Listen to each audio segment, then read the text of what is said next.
From the travel industry, we will now talk about education, and because education was the field that was affected by coronavirus, all the challenges that the country's educational system have faced it are very unique, but at the same time very same, because from campuses and schools, students switch to their rooms. And now we'll have Nana, who's Vice Rector for Innovation and Science Popularization at Ilia State University, and she will share all the trends and challenges in educational technology. Thank you, Mariam. Hello, everyone. It's my pleasure to be at this amazing summit, Touch, and I listened to a lot of very interesting talks. So hopefully my talk about EdTech, which is very actual now, will be also interesting for you. So how much did we change during the last centuries as humanity? How much did our lifestyle, work habits, leisure, knowledge, medicine, and transportation change? A lot, right? So, well, if you look closely in the history of education, you'll discover that this is one of the slowest changing fields. Of course, for the last 2 centuries, we did a lot of research in education. We found new things, we like different learning styles, and we acknowledged learning difficulties, and we're trying to discover new methods to overcome them. We theoretically know what would be proper way of teaching. So what you see here, it's a classroom of the 16th century. So teacher is someone who holds the most information. So he gives out this information and then checks how well the student remembers the information. Sounds familiar, right? And this is the classroom in the 19th century and classroom in the 60s of 20th century. And we see the similar models, right? So nothing changes, teacher is the center of the classroom, and this is one of the best classrooms you can find in the world today. It is equipped with the latest tech, it's colorful, it has ergonomic chairs, children are not spanked anymore, which is a big achievement actually, but still, did the core model of teaching change significantly? So today we have access to all the amazing education tech, but are we using it properly? Do we provide equal access to everyone? And what is the most important, do education systems prepare well for life? So what we see here, it's a classroom of the future. Right. So often when we discuss nearest future of the kid education, like when we talk about what will be during the next couple of decades, we imagine how robots will replace the teachers. And some think that this is very cool. Some argue that proper social and emotional development can only be provided by the human teacher. But the truth is that we can have robots and still use the teaching models that do not respond well to the challenges of future world with smart cities, with AI analytics, with self-driving cars, to the world that accelerates in front of us and requires lifelong learning. In this way, it is totally different from the world before my generation, like the last generation, my parents' generation, had much simpler model, and before that, of course, you'd go to the college in the best way, you get profession, and maybe you need to deepen your knowledge a little throughout your life. But now we have totally different reality, right? And the teacher now is no more the most knowledgeable person in the classroom. Those kids can Google, sometimes better than us, and theoretical research and education proves again and again that we need to change the existing models of education. Of course, we change, we introduce new methods, we introduce new approaches, but it's very slowly and mostly on the surface. And educational technologies and gamification are still rarely used in the classrooms, and project-based learning is not fully incorporated. But if we look to this year, If we look after 10 years, when we look back, March 2020 probably will be a historic moment for education. Suddenly, we were all forced to move to virtual world, and amongst them teachers, professors, educators, even the educators who never used educational technologies before, who were teaching in the traditional ways. Suddenly, the whole world moved to virtual environment. And everyone learned how to Zoom, how to use Microsoft Teams, Google Meets, record the video, upload the video. So actually it means that we educators learned what most of the children knew better than us. And most of the schools and universities in the world moved to online learning.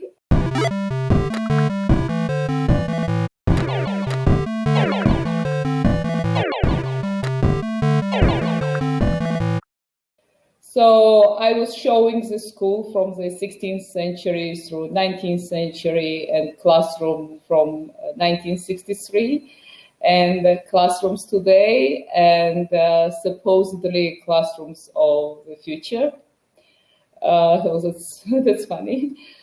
But yeah, so we were talking about how we switch to online or distance learning. That's how we were describing it in the beginning. And we were pretty sure that we would do well, we educators, because online learning is not something new.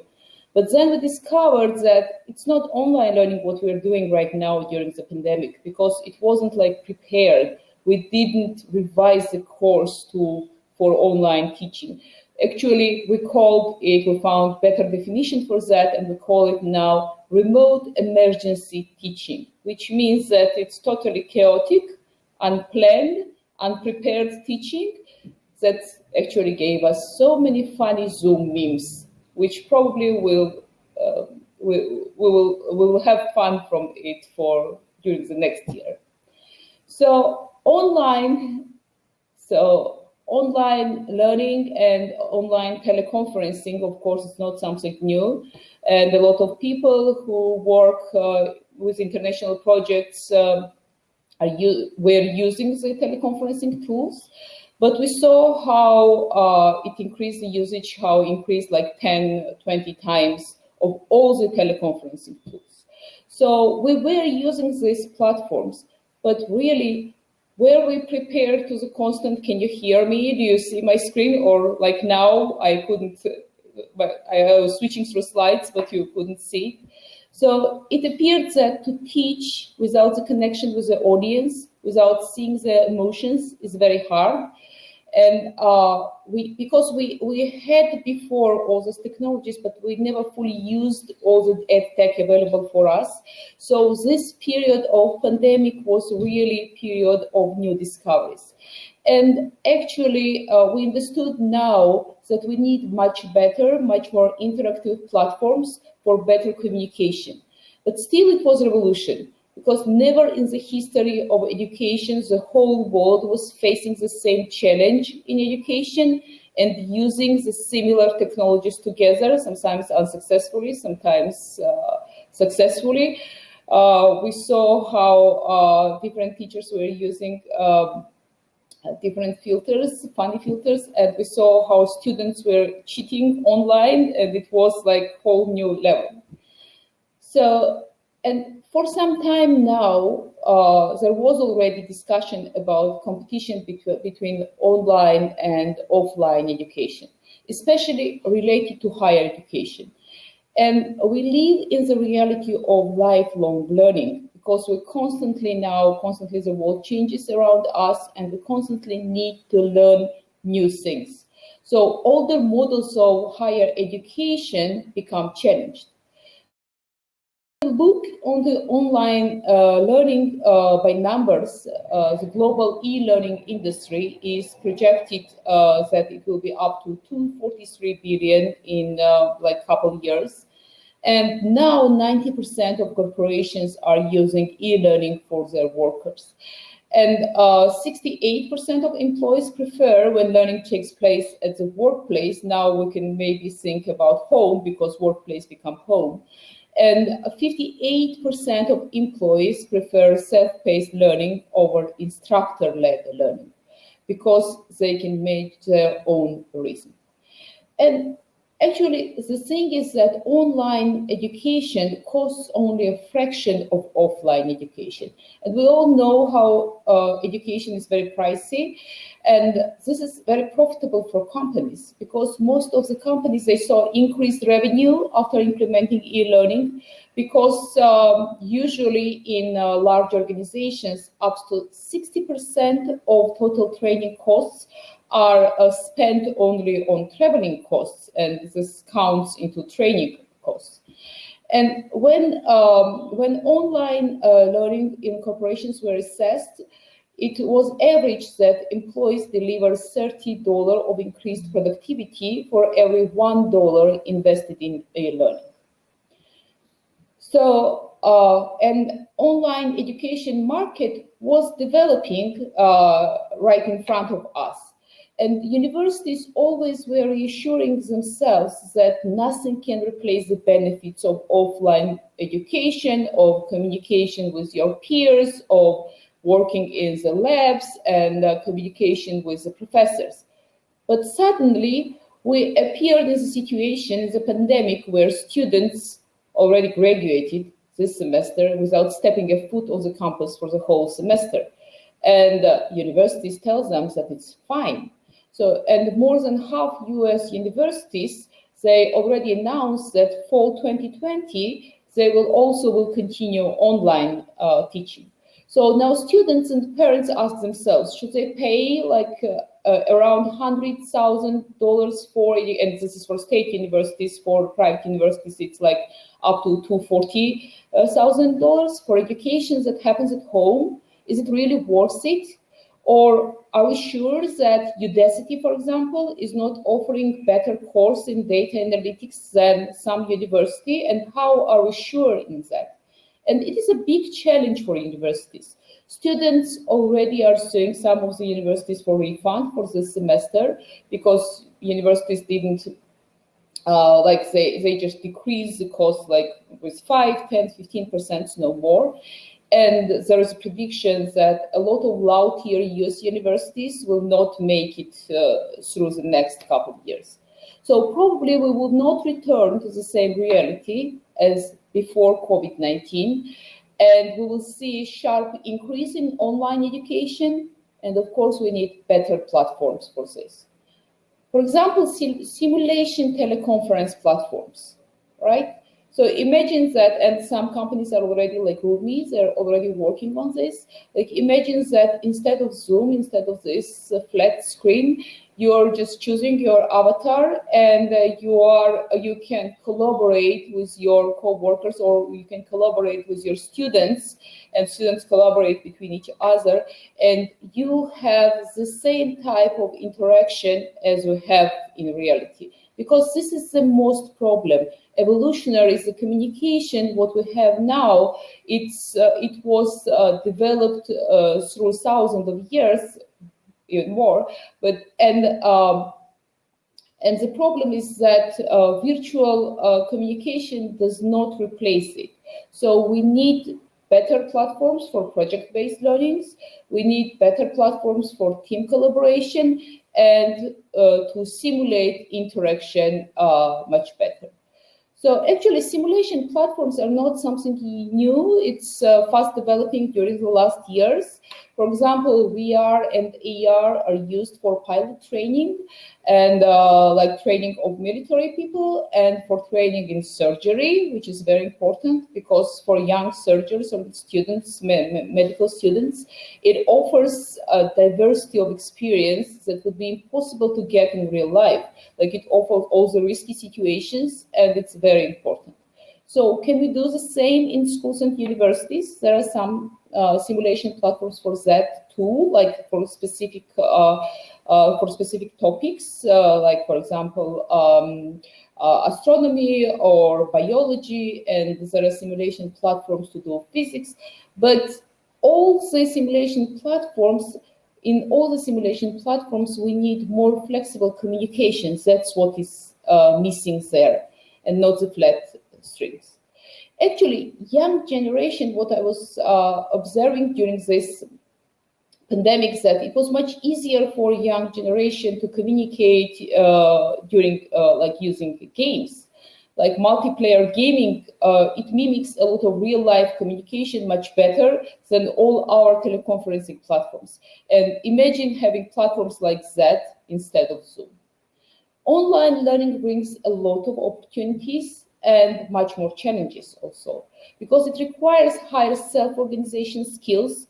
And especially if we continue staying home, we have this unstructured environment. It requires higher motivation and engagement tools. And the problem is that starting from kindergarten, these existing models of education, we do not teach these skills, because probably like 99% of the schools today, they're highly structured, they're organized, and it makes very hard for youth to develop self-management and time management skills.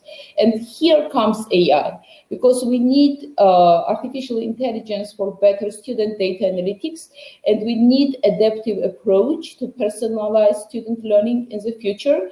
A lot of companies are working in this way, but we also need better AI to help the students to self-organize and self-structure in this in this environment, in this dynamic environment. So adapting student pace and rhythm, we can, using AI, we can link the lesson goals to the topics interesting for the student. And we already know from the research that that's what gives the best outcome, where the topic, for example, in math or in physics, it is linked to, for example, if kids like Minecraft, it's linked to Minecraft, right? So actually, this engagement for this online teaching platforms and the communication platforms, maybe we can use some things which are already tested, are being tested in some schools. Some of Chinese schools, for example, they're testing facial recognition. They have cameras in the whole room, and they're testing facial recognition that measures engagement of the student during the class. And maybe we can use it better at home cameras. Maybe we can use gesture recognition and facial recognition and increase interactivity of the platforms. And some schools are even testing headsets for this. They're checking neural activity, and that gives information about distraction, about involvement of the student, about interest of the student, and so on. So, and higher education is slowly was moving to nano degrees and the micro credentials. We were seeing that because we know that approximately like a lot of jobs, like approximately 800 million jobs will be lost due to automation in 2030, and people constantly need to get new skills. So universities now are thinking about nano degrees, which are already very well developed in online environment. And this nano degrees and the micro credentials, they will offer mastery of the skills and prepare better for the jobs. So there are many open questions related to education, because as fast around us technology changes very fast, education also should change, and we will always have this question. But what we know for sure, we know that Industry 4.0 requires Education 4.0, and we should all work on this together. It's not only education field, everyone should be involved in this. We especially tech, because we need better tech to respond better to these challenges. And this pandemic pushed us into the virtual world against our will, and I hope we'll come out of it with new platforms, new solutions, and new education models. I think that's my time now. There is Q&A, so I will gladly answer any questions you will have. Thank you, Nana, for interesting talk about education. Like, it's a very important thing, because as a student, really faced all this change. We have a question: do the universities and schools save money by using online learning? That's an interesting question. That's a very interesting question, and there was a lot of discussion about that. So what is happening there, it depends on the university. Of course, there are costs which was reduced because no one is going to the campus, but still university is paying all the salaries, or they can't just fire people. And what we look into the if university is doing their best for the online teaching, for this remote emergency teaching, it means that they need to revise a lot of courses. They need to buy some simulation software, for example, to replace it. It's very difficult to replace with the current software, but again, it needs to be bought to replace the working laboratories. So it needs to be assessed how much each university spends. It actually depends on the programs. It was much more easier for universities to move to online with more like with more theoretical teaching, but not with the programs which require hands-on activities. Yes, exactly. Me as the student of humanity in your social sciences, it was really easy switch, but for my sister who is at med school, it was horrible switch. And we have a very widely discussed question here. Do you think the online learning is as effective as offline? I think that if it will be done properly, it can be as effective and then sometimes much more effective, because there is possibility to work with a student individually, and for some students, so we need to take into account personality of the students too, because we knew that from when first social communication platforms appear, social media platforms appear, right? Some people who had difficulty of communication, for them it was much easier to communicate online, right? So we saw that, and the same model works in teaching too. For some students, it's much more convenient, and of course, it's time saving, and it increases accessibility, right? The quality for education. If you can just provide students with a good computer and internet, that's enough, right? So if we do it properly, you can achieve the same effectiveness. Yes. Also, I have a question because I had a lot of discussion about this with my university students. That a lot of people had a problem about time management and also productivity and how to reschedule their days. Don't you think there should be some kind of lessons about it, like how to gain all these skills? What is your opinion about this? Definitely, it should be. Actually, what happens in the world now, research shows that our attention span of the whole population, not of some people, our attention span is really decreasing because we get so much information that it's impossible to keep your attention span. So it's not only related to online education, but it's problem worldwide. And we know how even adults, they hire coaches, right? It's very popular now.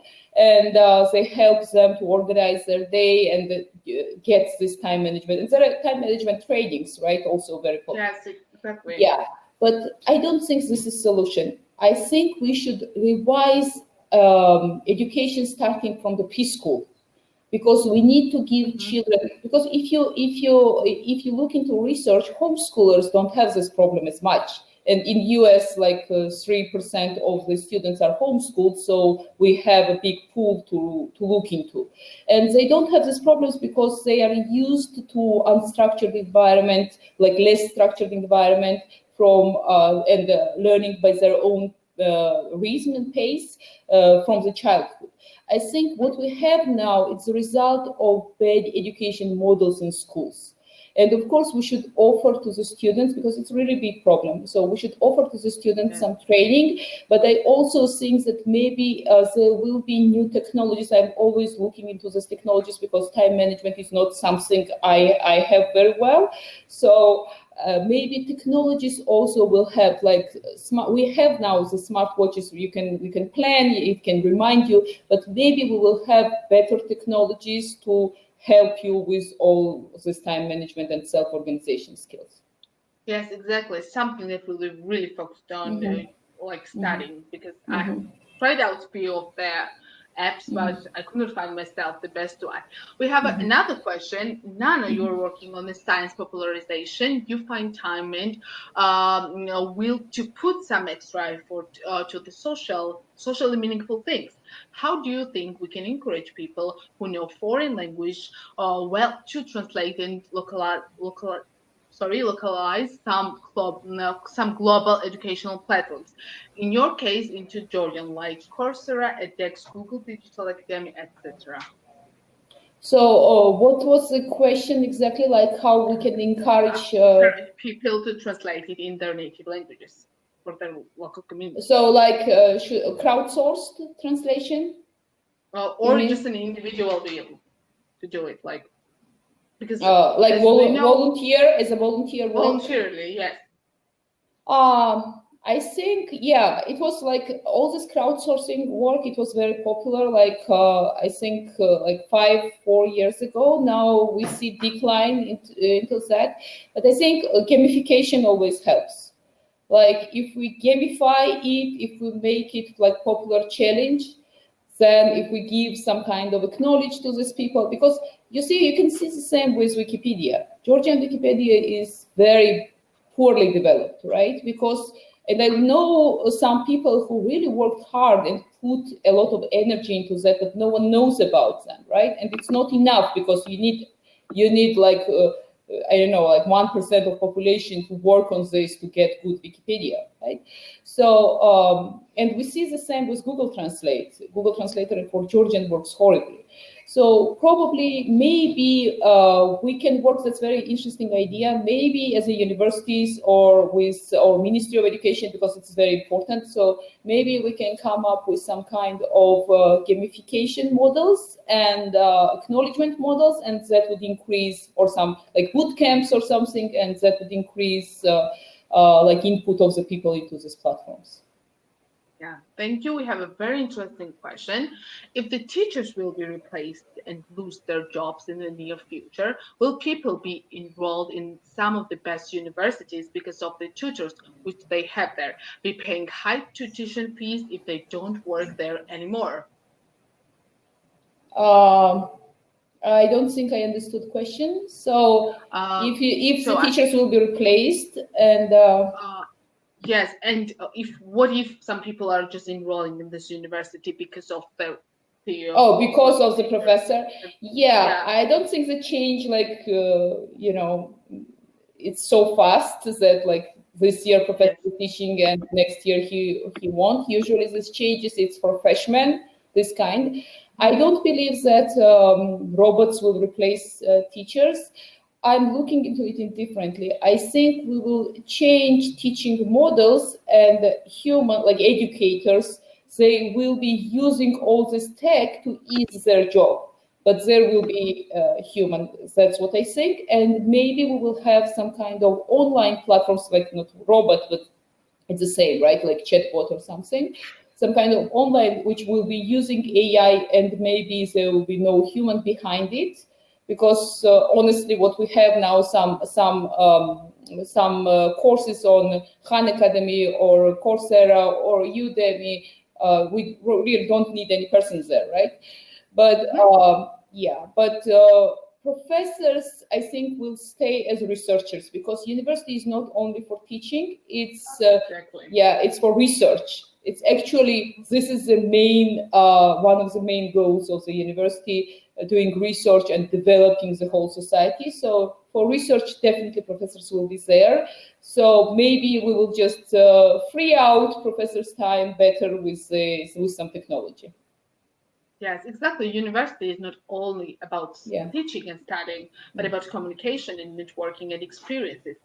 How do you think this will change in the future, like the whole campus experience, or not? Yeah, that's a big problem, because like campus experience, I think that was keeping higher education, at least in the US. Because what we see now, I was keeping time, so I wanted to talk about it. I didn't have time. So what we see now, like tech companies, for example, like Google, Facebook, Apple, right? We see like from 10 to 30% of engineers or coders, they don't have any education at all. They're self-educated through YouTube, through all these platforms, through camps or something like that, right? So, and no one cares. But this campus experience, all these connections, all the participation in robotics competitions or doing like team projects, that's what will be very difficult to replace. So what I think we will move to nano degrees, and student can have like 1 year at university, and if he wants and if she wants, and like maybe half a year then at work and then return. So I think higher education will become much more flexible. Not like foreign. So you're expecting kind of not very dramatic, but still changes in educational system, like adapting to online platforms, right? Yeah, I think so. I'm sure that we all will be seeing. It's not only education. We know that workforce is also changing, because a lot of companies are now thinking that maybe it's better for people to work from home. And it's expected that like 20% of the existing jobs will move home. And we already had in IT and computer science, like a lot of people working as freelancers from home, right? So I think we will see the same changes in education. We should see, because we should use all these technologies to make it better. We are very slow, but this pandemic really pushed us, and we should learn lessons from that. Yes, thank you very much for this interesting talk and about education. Thank you very much for having me in this amazing conference. Thank you.